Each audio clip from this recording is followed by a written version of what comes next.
You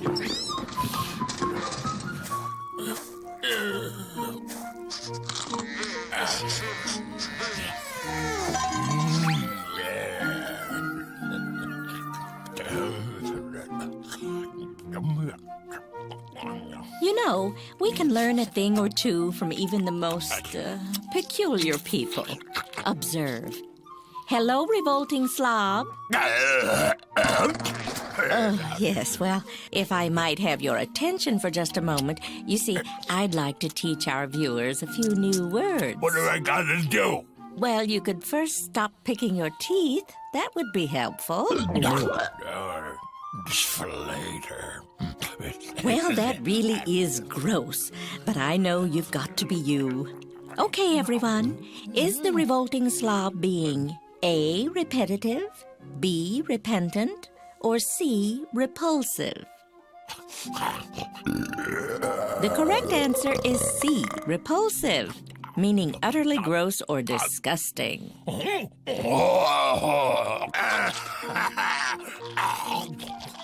Revolting Slob, what is that you're eating? Yes, those look like high-fat potato chips smothered in salt and artificial flavors.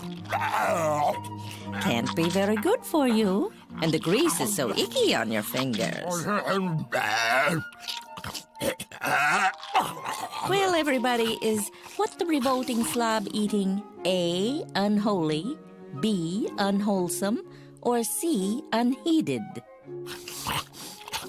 The correct answer is B, unwholesome, which means plain old not good for you. Gotta go. You're not going out like that, are you, Revolting Slob? Yeah. Don't you think you should say hello to Mr. Soap and Mr. Sponge first?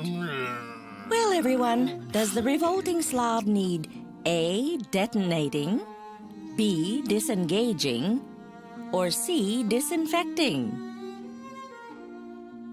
The correct answer is C, disinfecting, which means to say bye-bye to Mr. Bacteria and Mrs. Germ.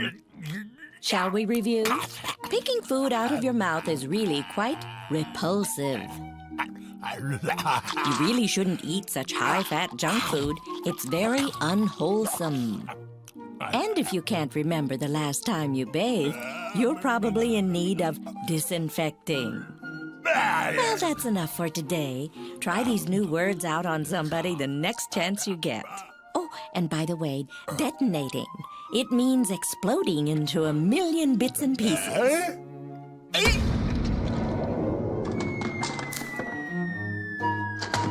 No slobs were hurt in the filming of this show.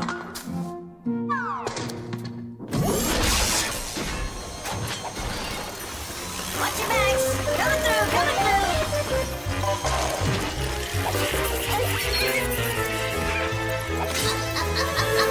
No, wait, left. Okay, right there, hold it.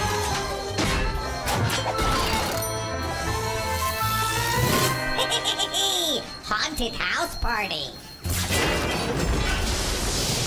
Good evening. Welcome to our horrid and happening haunted house party. There's a plethora of fright awaiting you as our guest of honor has just arrived. And it's up to you to figure out who our guest is. I'll even give you the first clue. Tonight's mystery guest couldn't seem to stick to one occupation.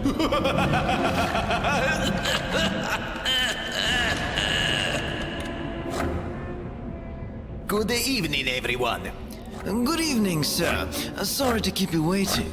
It was only 5 minutes.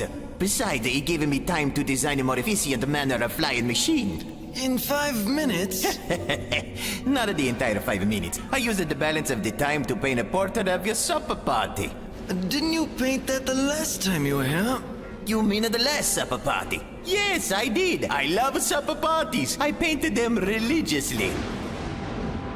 Madam Lisa would love you to paint her. And I will. I just love to paint Madam Lisa as long as she doesn't moan when I do. I love that cute little smile of hers.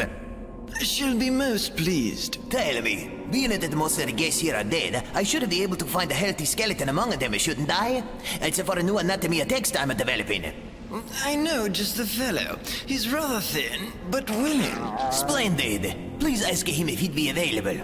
Of course. If he asks, what should I say you do?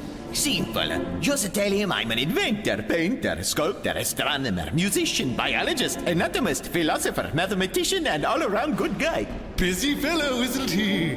Do you know who he is? He painted The Last Supper and Lisa the Mona, designs air machines, anatomy texts, as well as being an astronomer, musician, and everything else you could ever be. Our mystery guest is... Leonardo Da Vinci, at your service. Would you like to hear what else I can do? I don't really think we have the time because we're out of here. See you next time on Haunted House Party.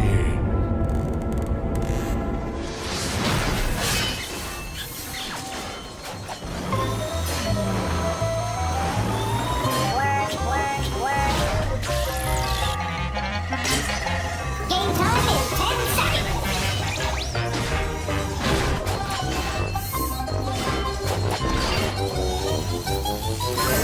Hey, folks, this game is edible.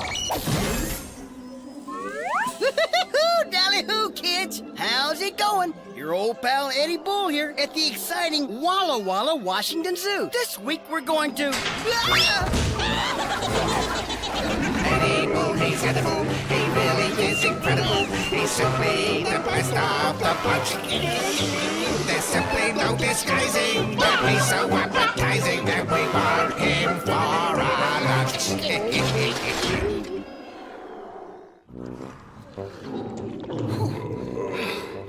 You know, when I went to zookeeping school, they never mentioned this getting eaten part. Whew. So, let's figure out which animal swallowed me whole. Okay, here's the first clue. This animal likes to hang out in groups called parties. Parties! Parties! Party, party, party. Oh. Though mainly found in Central Africa, it's also gone up in space. Whee! When it's sad, it squeezes his eyes shut, but can't shed a single tear. Good thing, because they don't carry tissues. Now here's the last clue. This almost human-like animal uses tools to find its food. Bet it doesn't have to set the table, though. You got it? It's the chimpanzee! The chimpanzee! Cute little fella, ain't he? Somebody throw him a banana. Okay, they're social animals that hang out in groups called parties. They're from Central Africa, but have also been sent into space. Chimps express emotions, but are unable to shed tears, and they use sticks and other devices to forage for food. Uh-oh, I gotta work on my leg! Eddie Bull, he's edible. He really is incredible. And we want him for our lunch. Come on, you buckets of bolts. Who are you gonna give to me? Get the lead out. Ooh, look at that. Wow. Hey, look up. Here, take this. Bye.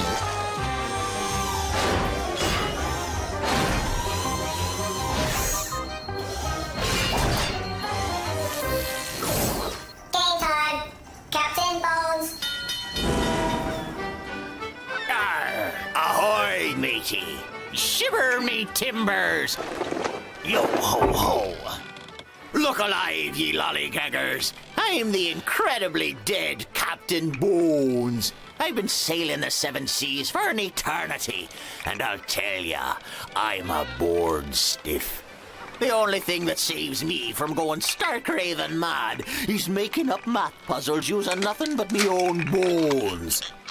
Now watch closely, and just do as I say, or I'll surprise the life out of ye. Just watch me bones. Let me show you what I mean. Now, ye know that 1 and 1 don't come to 6, but there's a way to fix her up so she makes sense. And you can do it by moving only one of me bones. Can you see how? There There ain't nothing to it. 7 minus 1 equals 6, you finger and toe counting calculator needing mathematical moron. Got the idea now, you clog dancing, karaoke loving owners of sewing machines? I hope so, 'cause here's one for ye to puzzle out without me help. Just let me shuffle up me bones. Does 1 plus 2 equal 8? Course not. It equals but 3, you nail-buffing, pajama-partying sorority sisters. To fix me bones, you're to move only 1, just like I showed ye not a moment ago. And hands off all me other bones, you vultures. 38, 16, and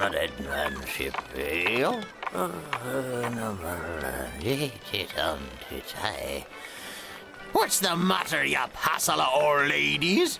Must I hold your hand while you're crossing the street? So be it. Here's a much-needed clue. 2 of me numbers need to change. Another thing, the 2 looks just fine the way she is. Does that open your eyes just a wee bit? Here's a final hint, you mouse-fearing housewives. The 1 and the 8 both need to get bigger. Can you do that by moving just 1 of me bones?